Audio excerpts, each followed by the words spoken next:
Nandito ako ngayon sa classroom. Ay, naka-uniform ako. So, yan. Nakapag. Hello po. Asa na sila? So, yan. Yung mga kaklase ko. May make-upan ka. Yan. Kaya ay nakamit.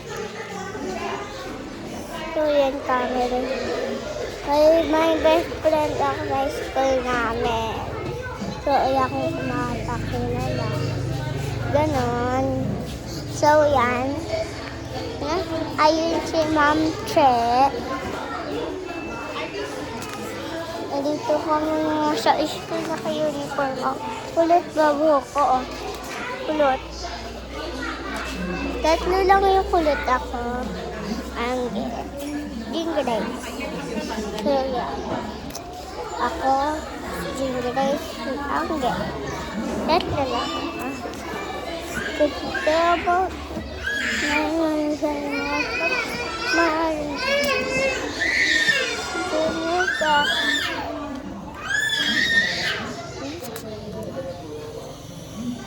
Minute. So, may punta lang sa classroom. May kundi doon lang ako. Uupo lang.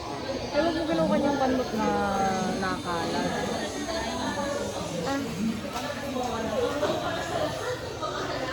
Yan, punta lang ako dito. Parang, mami, may mga bag sila. Hindi naman mag-aaral. Parang hindi mag-aaral.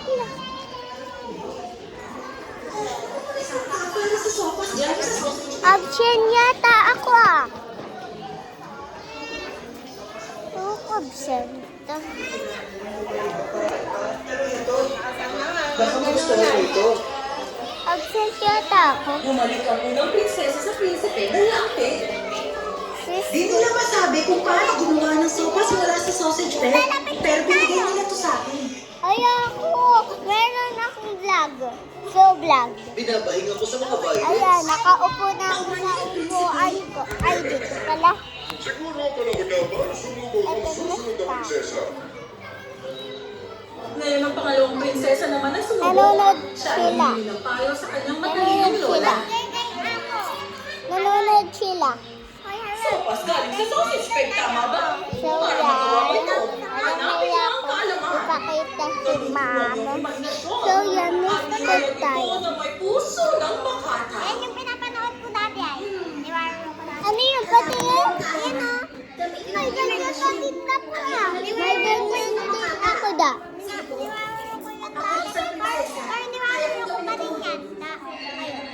Walang naintindihan ng prinsesa sa sinabi ng kanyang lola.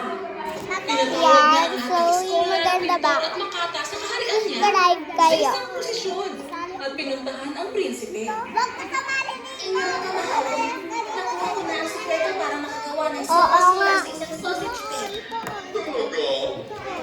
Ang kailangan lang para makagawa ng sopas mula sa sausage bed ay hanapin ang kaalaman, gamitin ang iyong imahinasyon, at ihayag ito na may puso na makata. Ito, Yan. Next tayo. Vlog this ka.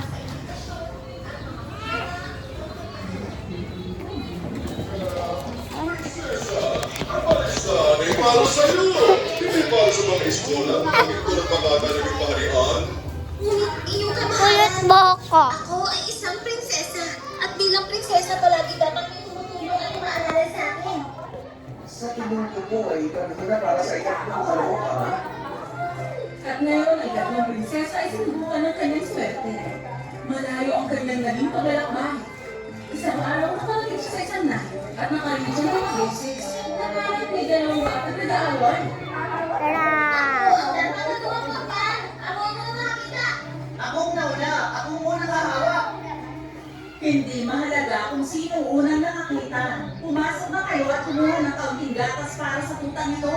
Huwag kayong gumawa ng sopas mula sa sausage bag.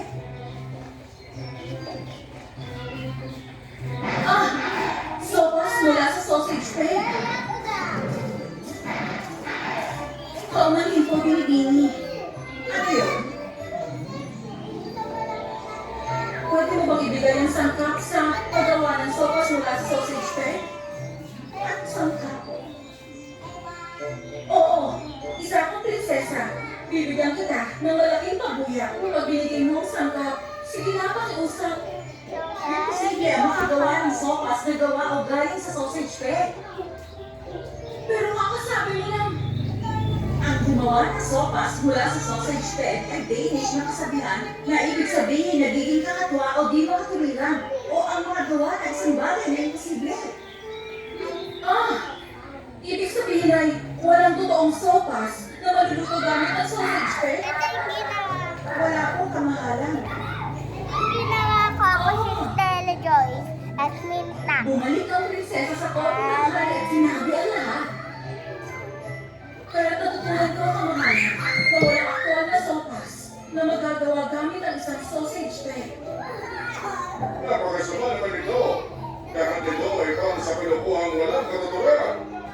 Paano mo nagawa ang traduhin sila ng ganito? Ang tawagong na ito ay nilakbay ang buong kaharian para lang maibigay ang sangkap. Oo, pero may isang daang katulong. Isang daang katulong lang? Ang kawawa kong anak. Ang ibang lahat ay Kuya, maaaring nalituwa sawa. kami. Kuya. Wala naman sila sa insultong ito. Tandaan niya! Magtutuos tayo! So bye guys, if you like my video, button share, subscribe and button. Mwah.